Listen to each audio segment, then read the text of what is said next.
اسلامی السلام علیکم ورحمۃ اللہ وبرکاتہ۔ الحمد للہ وکفا وسلام علی حبیبہ المصطفیٰ، اما بعد فاعوذ باللہ من الشیطان الرجیم، بسم اللہ الرحمن الرحیم۔ یا ایہا الذین آمنوا کتب علیکم الصیام کما کتب علی الذین من قبلکم لعلکم تتقون۔ صدق اللہ مولانا العظیم۔ بارگاہ رسالت مآب صلی اللہ علیہ وسلم میں درود پاک کا ہدیہ پیش کریں۔ اللہم صلی علی سیدنا و مولانا محمد معدن الجود والکرم وآلہ واصحابہ الکرام وابنہ الکریم وبارک وسلم صلاة دائمة سرمدا ابدا۔ گزشتہ جمعہ میں نے عرض کیا تھا اسی آیت پر کہ اللہ تعالیٰ فرماتا ہے تم پر روزے فرض کیے گئے اے ایمان والو، جیسے کہ پہلے والوں پر کیے گئے تھے، تاکہ تمہیں پرہیزگاری ملے، تقوی تمہیں حاصل ہو۔ تقوی حاصل کرنے کے جو ذریعے ہیں اس میں بہت ساری چیزوں کو چھوڑنا ہے۔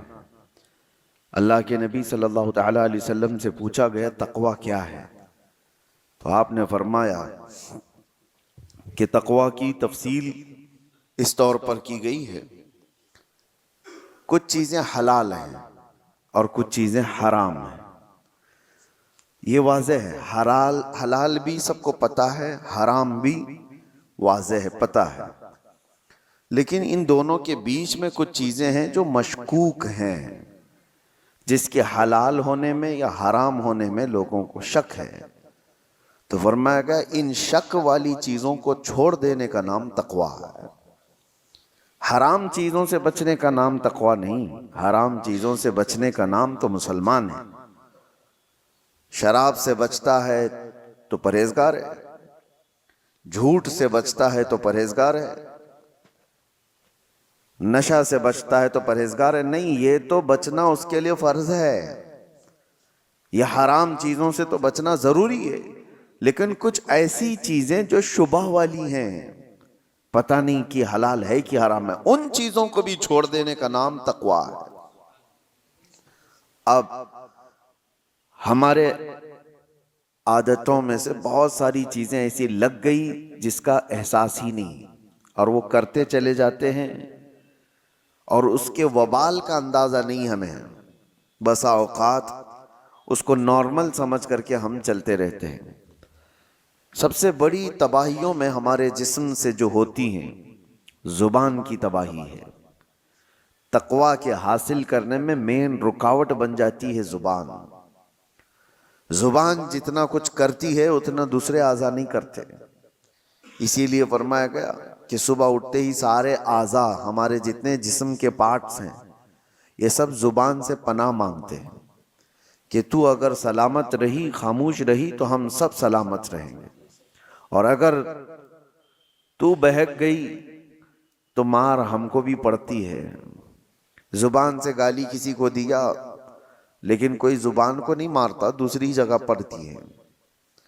تو زبان کے متعلق یہ کہا گیا کہ اس کی تباہ کاریاں زیادہ ہیں، اور یہیں سے بات آتی ہے اب روزے کی۔ میں آپ کو کہوں، ظاہری طور پر تو ایسا لگتا ہے کہ روزہ رکھوا کر کے منہ کی تمام چیزوں کو بند کر دیا گیا، یعنی کوئی غذا، کوئی پانی اندر نہ جائے۔ جو زبان جس کے چٹخارے لیتی ہے، جس کی لذتیں لیتی ہے، جس کو چکھتی ہے، اس کو روک دیا گیا ہے کہ زبان کے ذریعے سے کوئی بھی چیز اندر نہ جائے، اس کو خاموش رکھنا ہے۔ صبح سے لے کر شام تک کھانے پینے کی کوئی چیز اس سے نہ گزارو۔ تو ظاہری طور پر تو یہ لگتا ہے کہ کھانے پینے کی چیزوں سے اس کو روک دیا گیا، تو اور آپ رک بھی جاتے ہیں، بہت اچھا ہے۔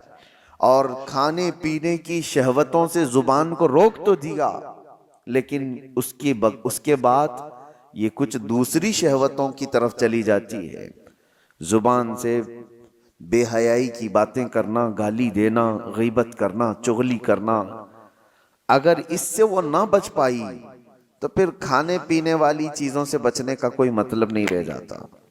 زبان کی دو غلاظتیں ہیں، ایک وہ کھانے پینے کی حرام لذتوں کی طرف سے اگر اس کو دی جائے تو ایک خرابی وہ ہے، اور دوسری وہ ہے کہ اس زبان سے لوگوں کو زخمی کیا گیا ہے تو وہ بڑی غلاظت ہے۔ اس سے اگر نہیں بچ پاتا آدمی تو کھانے پینے سے اپنے آپ کو بچا کر کے کیا فائدہ کیا ہے؟ حدیث پاک میں ملتا ہے حضور پاک صلی اللہ علیہ وسلم کے پاس 2 لڑکیوں کی شکایت لائی گئی تھی۔ شکایت کیا؟ فرمائش کہ شام ہونے سے قبل وہ بہت بے چین اور بے قرار تھیں کہ ان کو جیسے ہمارے ہاں کہا جاتا ہے روزہ لگ گیا۔ 2 لڑکیوں کے بارے میں اجازت مانگا گیا کہ ان کو جلدی افطاری کی اجازت دی جائے، اس لیے کہ ان کا حلق سوکھ گیا اور یہ بے قرار ہیں، بہت تڑپ رہی ہیں بھوک اور پیاس سے۔ حضور پاک صلی اللہ تعالیٰ علیہ وسلم نے پوچھا کون ہے؟ فلاں فلاں ہیں۔ نبی کریم صلی اللہ تعالیٰ علیہ وسلم نے دیکھا اور ارشاد فرمایا وہ کیوں بے قرار ہیں؟ انہوں نے تو روزہ رکھا ہی نہیں، وہ تو روزہ رکھی ہی نہیں، وہ دونوں کیوں تڑپ رہی ہیں؟ تو کہا کہ نہیں یا رسول اللہ صلی اللہ علیہ وسلم وہ تو روزہ تھیں، روزہ رکھی تھی۔ کہا ان کو بلایا جائے۔ دونوں آئی تو وہ سوکھا چہرہ، نڈھال جسم، لیکن حضور پاک صلی اللہ تعالیٰ علیہ وسلم نے ایک برتن منگوایا اور ان کے سامنے کیا، کہا اس برتن میں اپنے حلق میں انگلی ڈالو اور قے کرو۔ ایک وہ روزہ رکھنے والا جس کا پیٹ سوکھ چکا ہے، الٹی کیا ہے، جو صبح سے شام تک کچھ کھایا ہی نہ ہو تو الٹی کیا کرے گا؟ لیکن نبی پاک صلی اللہ علیہ وسلم نے جب فرمایا تو ان لڑکیوں نے اپنے حلق میں انگلی ڈالی اور جیسے ہی قے کرنا شروع کیا الٹی، تو گوشت کے کچے ٹکڑے باہر آنے لگے، تازے تازے ٹکڑے اس برتن میں بھر گئے۔ تو ان لڑکیوں نے دیکھ کر کے واویلا مچایا کہ ہم نے تو گوشت کھایا بھی نہیں تھا، یہ آیا کہاں سے؟ حضور پاک صلی اللہ تعالیٰ علیہ وسلم نے فرمایا کیا فلاں جگہ پر بیٹھ کر تم مومنہ عورتوں کی غیبت نہیں کر رہی تھی، ان کی برائیاں نہیں کر رہی تھی؟ اور اللہ تعالیٰ نے قرآن پاک میں فرمایا أَيُعِبُ أَحَدُكُمْ أَن يَأْكُلَ لَحْمَ أَخِيهِ مَيْتًا، جو اپنے بھائی کی غیبت کرتا ہے کیا وہ اس بات کو پسند کرتا ہے کہ اپنے مرے ہوئے بھائی کا گوشت کھائے؟ یہ عام سی بلا ہو گئی ہے جس کو ہم ہلکے میں لیتے ہیں، عام سی بلا ہے، خاص طور پر عورتوں میں بھی۔ محفلیں سجتی ہیں باضابطہ، اگر ان کا تھوڑا سا خالی وقت مل گیا تو اس خالی وقت کو وہ ساری غیبتوں کے نظر کر دیتی ہیں۔ فلاں بغل کے عورتوں کا کیا حال ہے، فلاں رشتہ دار عورتوں کا کیا حال ہے، ساس کا کیا حال ہے، بہو کا کیا حال ہے، نند کا کیا حال ہے، یہ تمام چیزوں کی غیبتوں کے درمیان ان کی پوری محفلیں ختم ہو جاتی ہیں۔ اسی لیے فرمایا گیا کہ اس زبان کو روکنے کے لیے اللہ تبارک و تعالیٰ نے تم پر روزے فرض کیے تاکہ تقوی حاصل کرو، اور تقوی حاصل کرنے کے لیے سب سے بڑی رکاوٹ ہے یہ زبان۔ سیدنا ابو بکر صدیق رضی اللہ تعالیٰ پورے دن بھر ان سے کوئی 2 جملے سن لیتا تو بڑی بات ہوتی، اور آپ اپنے منہ کے اندر کبھی کبھی کنکریاں رکھ لیتے تھے، کوئی کچھ پوچھتا تو منہ کی طرف اشارہ فرماتے کہ منہ میں کچھ ہے۔ تو بات زیادہ نہ کرنے کے لیے آپ، حالانکہ کون سی غلط بات کرنے والے تھے، وہ رسول اللہ صلی اللہ تعالیٰ علیہ وسلم کے جانشین ہیں، اس کے باوجود اپنی زبان کو بچانے کے لیے پورا پورا دن اپنے منہ کو بند رکھتے۔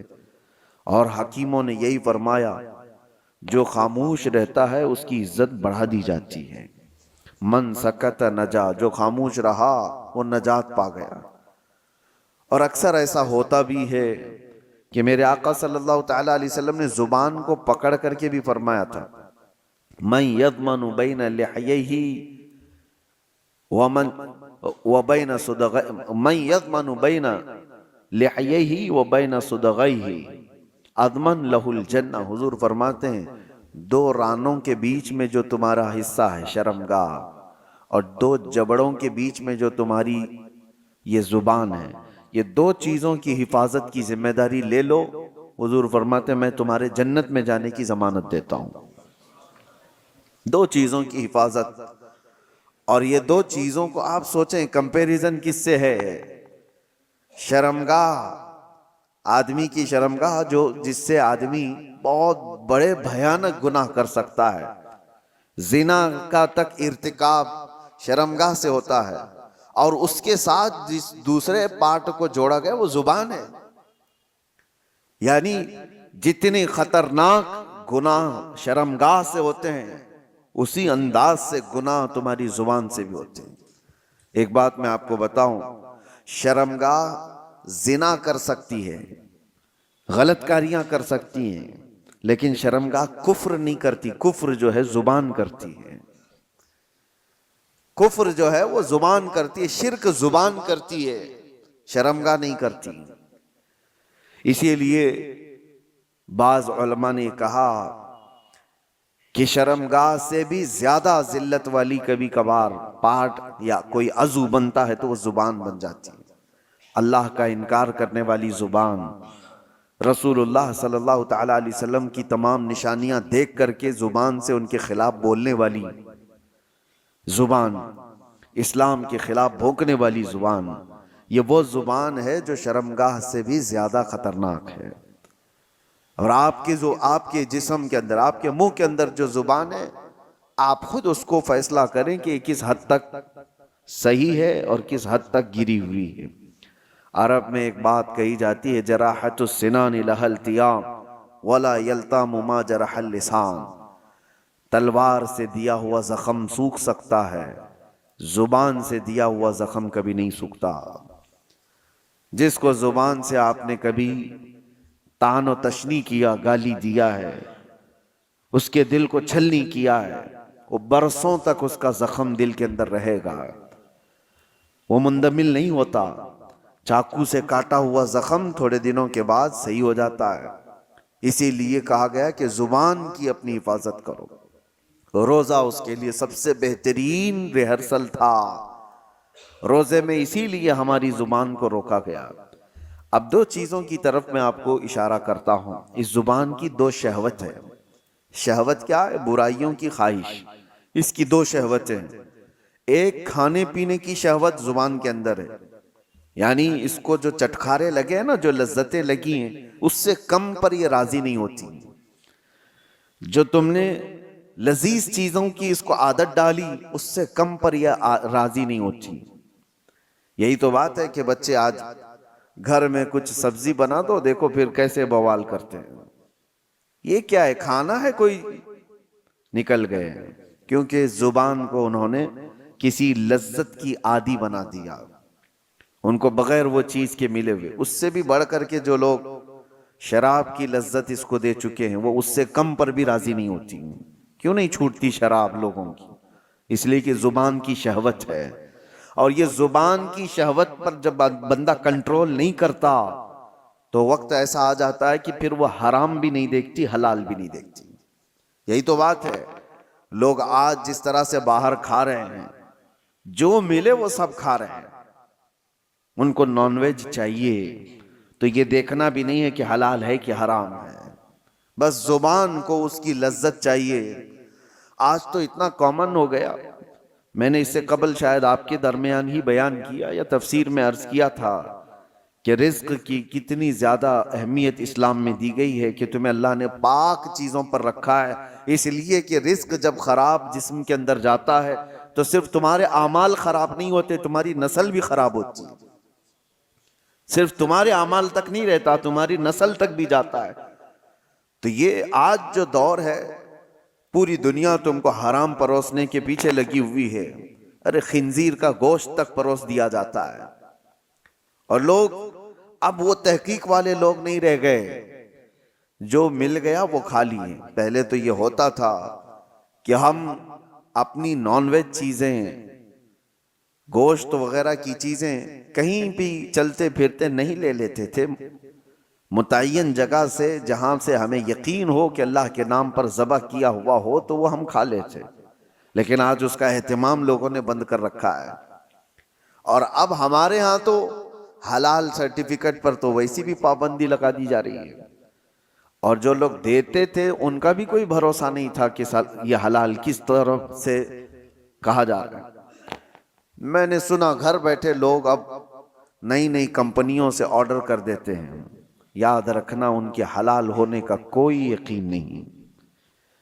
گھر بیٹھے لوگ آسانی کے لیے 5 منٹ میں 10 منٹ میں ڈیلیوری بوائے آئے گا اور دے کر کے چلا جائے گا.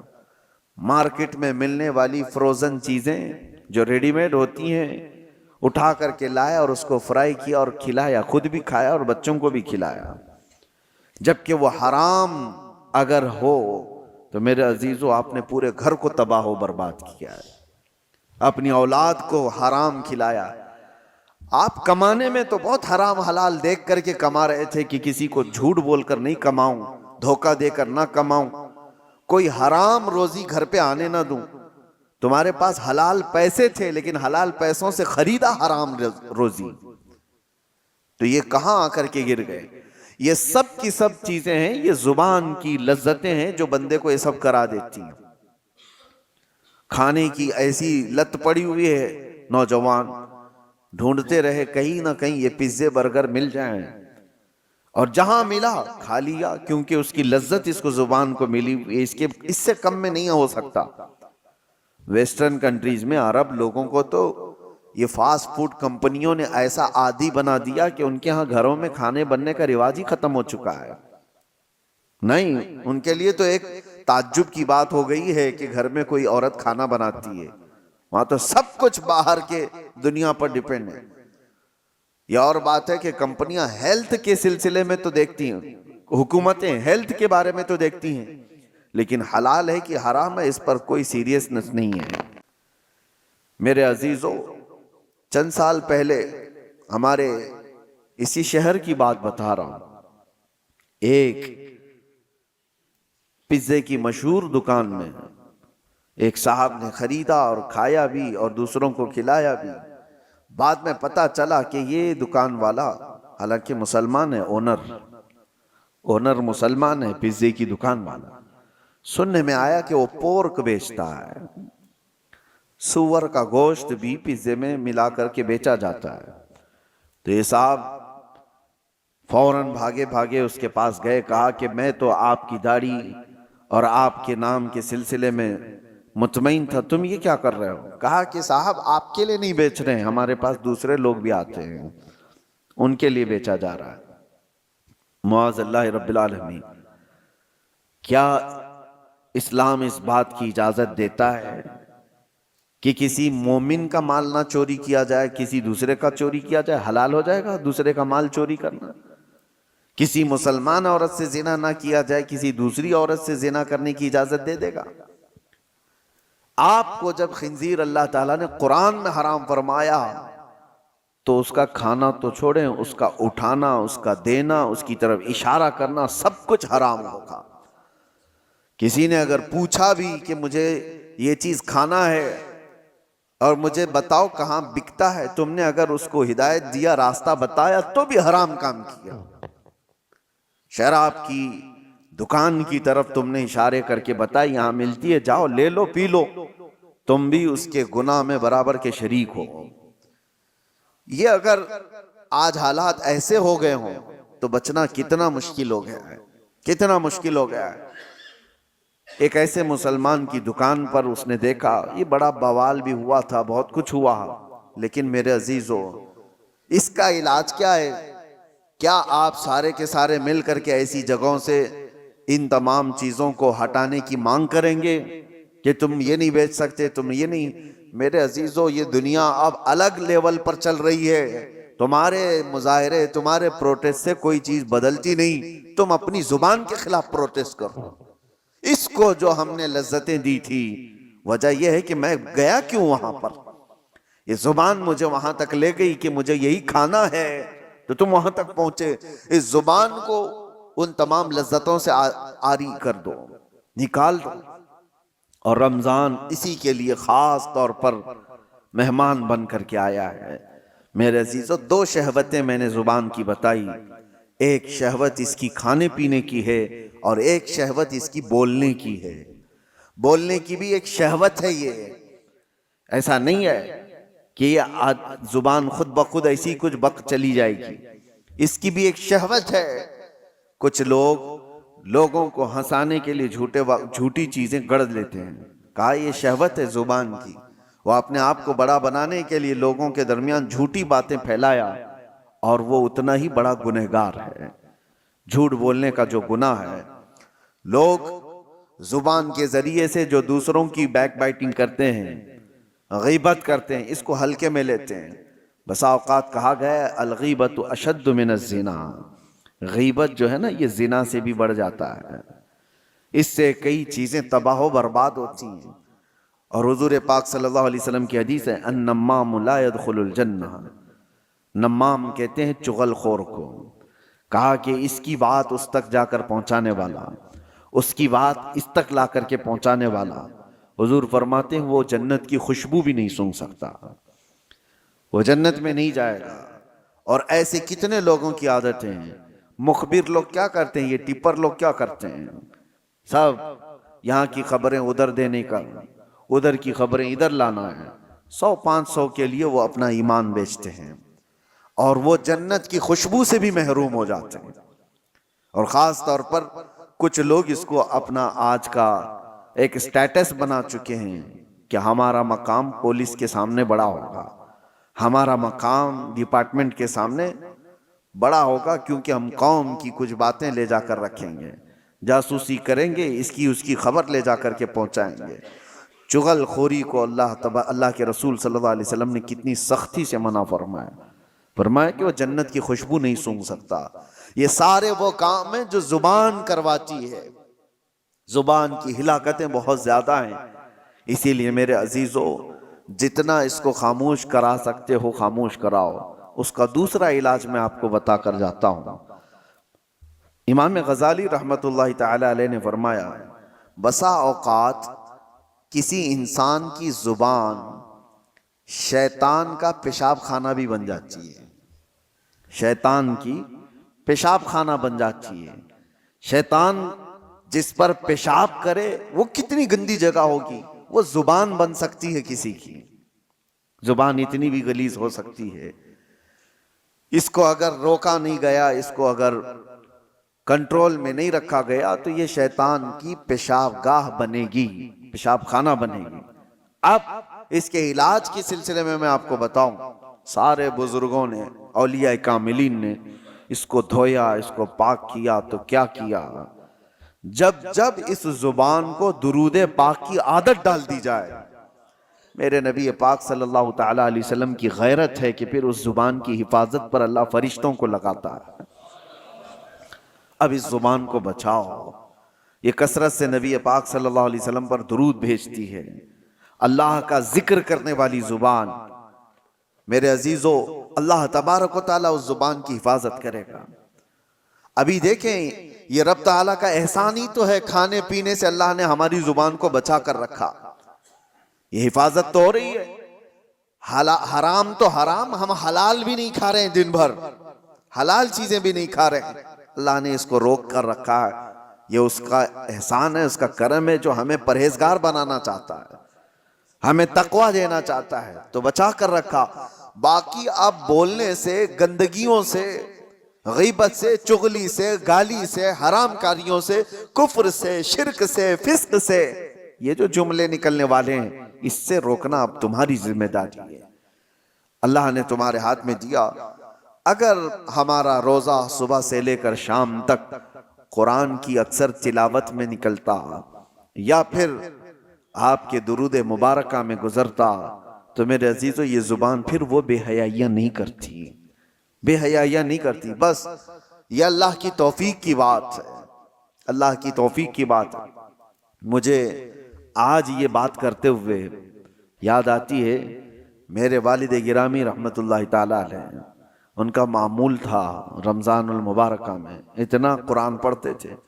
میں خود جانتا ہوں کہ ان سے بات کرنے کے لیے کبھی کبھار آدھا ایک گھنٹہ ہمیں کمرے کے باہر انتظار کرنا پڑ جائے کہ ابھی پڑھ رہے ہیں، ابھی کہیں سٹاپ ہو تو بات کر رہے ہیں. سحری سے لے کر کے وہ شروع کرتے تھے تو تراویح تک ان کا ختم قرآن بھی ہوتا تھا. ایک ٹارگٹ بنا کر چلنا تھا کہ مجھے ایک ختم قرآن پورا کرنا ہے.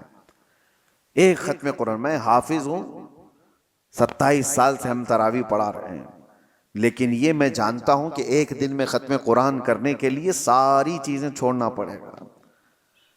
حرام تو حرام، حلال بات چیت کرنے میں بھی وقت نہیں ملے گا۔ کنٹینیو آدمی تلاوت کرتا رہے، ادھر اٹھے، اس میں بیچ میں کتنی چیزیں ہوتی ہیں، اپنی حاجتیں ہیں، نمازوں کا وقت ہے، یا پھر تھوڑا آرام بھی کرنا ہو، یہ ساری چیزیں اگر ملا دی جائیں تو ایک دن میں ہونا بہت مشکل ہو جاتا ہے، اور اگر ہو تو پھر سارے کام الگ، صرف قرآن، صرف قرآن۔ لیکن آج ان کی بات یاد آتی، اللہ ان کی تربت پر ابر رحمت نازل فرمائے کہ یہ بتانے کی کوشش بھی کی تھی کہ جتنی دیر تم اللہ کے کلام پڑھنے میں مصروف رہو گے، اور حدیث پاک یہ بھی ہے کہ اگر کوئی یہ پوچھتا ہے کہ کیا ہم قرآن ہی پڑھتے رہیں، کیا ہم صرف درود ہی پڑھتے رہیں، اور بھی تو کام ہے، دعا وغیرہ کرنا ہے کسی کے لیے، فرمایا گیا جو بندہ تلاوت قرآن میں مصروف رہا، دعا کرنے کا وقت نہیں ملا، تو پوری کائنات میں جو دعا کی جا رہی اللہ اسے وہ بھی عطا کرے گا۔ اسے دعا کرنے کا وقت نہیں ملا تو اللہ تعالیٰ اس کو وہ سب عطا کرے گا جو اس کے قلب میں ہے، اس کے دل میں ہے، مانگنا چاہتا تھا، کیوں نہیں مانگ سکا؟ کہ وقت نہیں ملا اسے، تلاوت کلام میں تھا۔ اسی طرح حدیث مبارکہ کی بھی متعلق بزرگوں نے فرمایا جو کثرت سے درود پڑھتا رہا تو الگ سے کوئی اور دعا کرنے کی حاجت نہیں، اس کو بیماریوں کے لیے، اپنے قرض سے نجات کے لیے، کسی کی پریشانی کے لیے دعا کرنا ضروری ہے، لیکن اگر دعا کرنے کا وقت نہیں ملا، کثرت سے میرے آقا کی بارگاہ میں درود پڑھنے میں مصروف رہا تو وہ درود ہی اس کی ساری دعاؤں کے لیے کافی ہو جائے گا۔ میرے عزیزو، اپنی زبان کو بزی رکھنے کا یہ سب سے بہترین طریقہ تھا، اور جب زبان قرآن کی تلاوت میں یا رسول کریم صلی اللہ علیہ وسلم پر درود پڑھتے ہوئے مصروف ہو جاتی ہے تو ایک تو اس کی لذتوں سے ہم نے اس کو بچا تو دیا، ان حرام کاریوں سے بچا تو دیا، جو اس کی شہوت تھی اس کو روک تو دیا، لیکن اس کا نتیجہ یہ بھی نکلتا ہے کہ اس زبان میں اللہ تعالیٰ کمال کی تاثیر عطا فرماتا ہے، اثر عطا کرتا ہے۔ جب تم کسی کو ایک جملہ کہو گے دوسروں کے 70 جملوں سے زیادہ بھاری لگتا ہے، یہ زبان کا اثر ہوتا ہے کہ کسی کے ہاں گھنٹوں کوئی چیز کہی جا رہی ہو وہ اثر نہیں کرتا، لیکن تاثیر والے کی زبان سے ایک جملہ نکلے وہ اثر کر جاتا ہے۔ آخری بات، سرکار سیدنا غوث اعظم عبد القادر جیلانی رضی اللہ تعالی جب بیان کرتے تھے تو 70,000 سے کم کا مجمع نہیں ہوتا تھا، اور مجمع ایسا کہ آپ کا بیان ختم ہونے سے پہلے کتنے تو بے ہوش ہو جاتے، کپڑے پاڑ لیتے، کئی مرتبہ تو جنازے اٹھائے جاتے، لوگوں کی روح نکل گئی۔ کس وجہ سے؟ رقت ایسی طاری ہوئی، خوف خدا ایسا طاری ہو گیا، غوث پاک کے بیان کا اثر تھا۔ ایک بار آپ نے اپنے بڑے صاحبزادے حضرت عبدالجبار سے کہا کہ آج تم بیان کرو، ہم بیٹھتے ہیں۔ وہ بیان کرتے رہے، کافی دیر تک اسی طرح سناٹا رہا۔ وہ اتر آئے، کہا کہ ابا جان، وہ مجمع کے اندر دمخم نہیں دکھتا جب آپ بیان کرتے ہیں، آپ بیان فرمائیں۔ سلطان الاولیاء غوث اعظم عبد القادر جیلانی رضی اللہ تعالیٰ عنہ منبر پر چڑھے، اور چڑھتے ہی لوگوں سے خطاب کیا۔ بس آپ دیکھیں خطاب میں کیا کہا تھا۔ کہتے ہیں غوث پاک، اے لوگو، آج میرے گھر میں ایک عجیب حادثہ ہوا۔ عبدالجبار کی ماں یعنی میری بیوی میرے لیے دہی جمع کر رکھی تھی ایک مٹی کی ہانڈی میں، گرمیوں کے دن تھے، میری بھی کھانے کی خواہش تھی، میں بھی تھکا ہارا گھر پہنچا تھا، اور میری بیوی کئی دن سے اس دہی کو جمع کر رکھی تھی، لیکن ابھی قریب تھا کہ میں کھانے کے لیے بیٹھوں، ایک بلہ آیا گھر میں اور پنجہ مار دیا، اور اس ہانڈی کو ایسا پنجہ مارا کہ ہانڈی پھوٹ گئی اور دہی پورا بہہ گیا، اور وہ بلہ اس پہ چاٹ کر کے چلا گیا، نہ میں کھا سکا نہ میری بیوی کھا سکی۔ اتنا کہنا تھا غوث پاک کا، لوگ دھاڑے مار کر رونے لگ گئے اور آہوازاری کرنے لگ گئے، بہت رونے لگ گئے۔ کیا تھا اس میں؟ کیا غوث پاک نے اپنے گھر کا قصہ بیان کیا، اس میں رونے کی بات کیا تھی؟ ارے دہی گر گیا، مٹکا پھوٹ گیا، اس میں کیا رونے کی بات تھی؟ میرے عزیزو، وہ اہل دل لوگ تھے، اور غوث پاک کی زبان سے نکلنے والے جملے یہ گھر کے قصے نہیں سنائے جا رہے تھے، بلکہ غوث پاک ان کو اشارے میں یہ بتا رہے تھے کہ انسان کی زندگی ایسی ہوتی ہے، مال جمع کرتا ہے جمع کرتا ہے جمع کرتا ہے، جب کھانے کا وقت آتا ہے تو ملک الموت روح نکال لیتا ہے، ملک الموت اس کی روح نکال لیتا ہے، اور کھانا ویسے اس کا جمع کیا ہوا سب پڑا رہ جاتا ہے، جیسے میرے گھر میں میرا دہی پڑا رہ گیا، ہم کھا نہ سکے۔ یہ غوث پاک آخرت کی بات یاد دلا رہے تھے اور لوگ دھاڑے مار کر رو رہے تھے۔ یہ تو بات ہوئی میرے عزیزو ان لوگوں کے مجمع کی، لیکن ساتھ میں آپ کو ایک بات یہ بھی بتاؤں، وجہ یہ ہے کہ جس زبان سے یہ جملے نکل رہے تھے وہ سلطان الاولیاء کی زبان ہے۔ زبان کا اثر ہوتا ہے، زبان کا اثر ہوتا ہے۔ مثال کے طور پر میں آپ کو بتاؤں، بندوق کی گولی بہت اثر کرتی ہے، بہت اثر کرتی ہے۔ بندوق میں رکھ کر کے اگر مار دیا گیا تو ہو سکتا ہے کسی کی موت ہو جائے، لیکن وہی 50 گرام کی گولی اپنے ہاتھ میں لے کر کسی کو مارو، زیادہ سے زیادہ تھوڑی سی چوٹ آئے گی، کیا وہ اثر کرے گی؟ ہاتھ سے آپ مار رہے ہو کسی کو گولی لے کر کے، ایسی پھینک دیا جیسے کنکر یا پتھر کو پھینکتے ہیں، کسی کو کچھ کرے گی؟ زیادہ سے زیادہ جو اس کا وزن ہے اتنا چوٹ پہنچائے گی، کچھ نہیں ہوگا۔ گولی وہی ہے، بارود وہی ہے، لیکن وہی بندوق کی نالی میں رکھ کر کے مارو تو آدمی کی جان چلی جائے۔ یہ بات آپ کو اس لیے میں بتا رہا ہوں کہ زبان کا اثر ہوتا ہے۔ بات یہی ہے کہ عام وہ بندہ جس نے زبان کو بے حیائی میں رکھا ہے، اس کی ان باتوں کا وہ اثر نہیں ہوتا۔ ہاں، وہی ایک اللہ کے ولی کی زبان سے ایک جملہ نکل جائے، وہ ہزاروں کی دلوں میں اثر کر جاتا ہے، اثر کر جاتا ہے۔ یہی تو محبوب الہی کی بارگاہ میں ایک شخص نے آ کر کے اپنے گھر کی کمزوری اور غریبی کی شکایت کی تھی، میری بیٹی کی شادی ہے، کچھ بھی نہیں ہے میرے پاس مال، اور آپ نے کہا ٹھیک ہے جاؤ باہر سے کچھ ڈھیلے پتھر مل جائیں تو لے آؤ۔ 3 ڈھیلے لے آیا چھوٹے چھوٹے سے، آپ نے 3 بار قل هو اللہ احد پڑھا، دم کر دیا، کہا لے جائی۔ باہر جا کر دیکھتا ہے تو وہ سونا بنا ہوا، کہا اس کو بیچ لے اور اپنے گھر کی جو غربت ہے اس کو دور کر، اپنی بیٹی کی شادی کر لے۔ ظاہر سی بات ہے وہ تو 3 ٹکڑے سونے کے لے گیا، کنکریاں جو بھی تھیں، شادی ہو گئی ساری چیزیں، لیکن فارمولا تو ہاتھ میں ملا تھا، مٹی کو ڈھیلے کو سونا کیسے بنایا جاتا ہے اس نے تو سامنے کھڑے کھڑے دیکھا تھا، اور اس کے بعد گھر میں بہت بڑے بڑے ڈھیلے جمع کر لیا، بڑے بڑے پتھر لا کر کے بیٹھا، اور اس کے بعد وہی قل هو اللہ احد پڑھنا شروع کیا۔ 3 بار پڑھا، پھوک مارا، 3 بار پڑھا، پھوک مارا، وہ ڈھیلا ڈھیلا ہی، وہ پتھر ویسا ہی۔ اس نے سوچا پھر کیا پڑھا تھا انہوں نے، 1000 بار پڑھ لیا، وہ کچھ نہیں بدلا۔ دوسرے دن وہ آیا، محبوب الہی سے پوچھا کہ آپ نے اس دن مجھے جو ڈھیلے کو سونا بنا کے دیا کیا پڑھ کے دیا تھا؟ کہا قل هو اللہ احد کا سورہ 3 بار۔ کہا میں تو 1000 بار پڑھا، وہ ڈھیلے بدل ہی نہیں رہے۔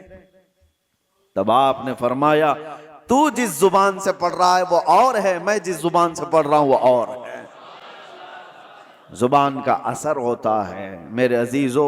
اس زبان کو جب لذتوں سے بندہ بچا لیتا ہے، اللہ اس زبان میں وہ اثر عطا کرتا ہے کہ جب بندہ پھر کسی کو کہے تو دل میں پار ہو جائے، اور جب بندہ اللہ کی بارگاہ میں بھی عرض کرے تو اللہ اس کی زبان کی بھی لاج رکھتا ہے، اس کی زبان کو بے وزن ہونے نہیں دیتا۔ بس اب یہ رمضان سب سے بہترین موسم ہے، اس زبان کو پاک کر لو، کھانے پینے کی لذتوں سے بھی اور بے حیائیوں کی بھی لذتوں سے۔ جب یہ زبان پاک ہو جائے تو اپنے اس زبان کو عادت ڈال لو میرے مصطفیٰ کریم کی بارگاہ میں کثرت سے درود بھیجنے کی۔ اور ایک بات میں بتا کر رخصت ہوتا ہوں، حضرت سیدنا سلیمان جزولی رحمت اللہ تعالیٰ علیہ بہت پائے کے بزرگ ہیں جنہوں نے دلائل الخیرات شریف لکھی ہے۔ دلائل الخیرات درودوں کے مجموعے کا ایک ایسا حصہ پوری دنیا میں آج مشہور ہے، جتنے درود تھے سب کو انہوں نے جمع کیا، اور دلائل الخیرات پڑھ پڑھ کر کے کتنے وہ لوگ ہیں جن کو اللہ نے ولایت عطا فرمائی، اللہ کے ولی بن گئے۔ اس کو لکھنے والے سلیمان جزولی، کیوں لکھا انہوں نے؟ وہ بتاتے ہیں ایک بار سفر میں تھے اور راستے میں شام ہو گئی، عصر ہم نے نہیں پڑھی تھی، قریب دیکھا تو ایک کنواں تھا، کنویں سے پانی نکالنے کی کوئی چیز ہے نہیں، اور ہمیں وضو کرنا ہے، اور عصر کا وقت جا رہا ہے، سورج ڈوبنے کو ہے۔ دیکھا ایک چھوٹی سی بچی قریب میں آ رہی تھی، تو انہوں نے سوچا گھر وغیرہ ہوگا اس کا، جلدی سے اس بچی کو بلایا، 10-11 سال کی بچی، اس سے کہا بیٹی کوئی پانی نکالنے کے لیے کنویں سے چیز تمہارے یہاں سے مل جائے تو لے آؤ تاکہ ہم پانی نکالیں اور وضو کریں، نماز پڑھیں۔ اس بچی نے کہا اچھا اتنا ہی کرنا ہے آپ کو؟ تو وہ قریب آئی، کچھ پڑھا اور کنویں میں تھوک دیتی۔ جیسے ہی اس کا کنویں میں تھوکنا تھا کہ پانی جوش مارتا ہوا اوپر آ گیا، کنویں کا پانی اوپر آیا۔ سلیمان جزولی کہتے ہیں ہم نے وضو کر لیا، دیکھا کہ اس لڑکی کی کرامت، اور اس سے ہم نے کہا اللہ کی قسم دیتا ہوں بیٹی رک جانا، نماز پڑھ لینے دے، ہماری عصر قضا نہ ہو جائے۔ عصر کی نماز پڑھنے کے بعد اس بچی سے آپ پوچھتے ہیں بتا تو صحیح کیا پڑھ کر کے تو نے اس کنویں کو اس طرح کا حکم دیا؟ اس لڑکی نے کہا کچھ بھی نہیں، ایک بار درود پڑھا تھا، ایک بار درود پڑھا تھا۔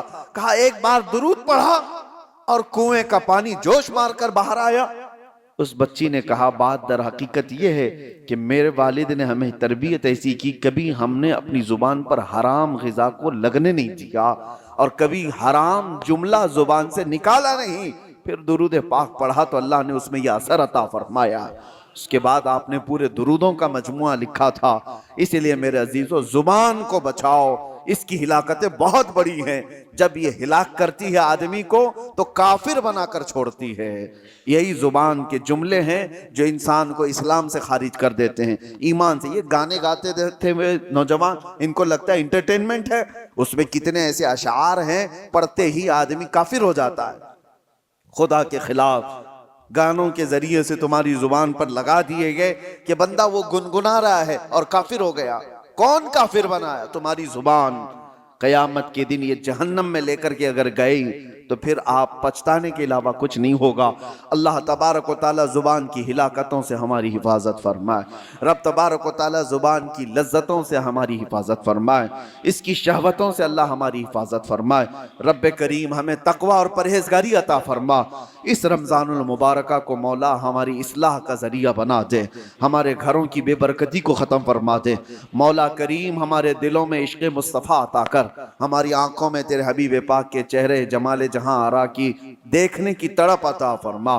وصلی اللہ تعالی علی خیر خلقہ محمد وآلہ وصحبہ اجمعین، وآخر دعوانا ان الحمد للہ رب العالمین۔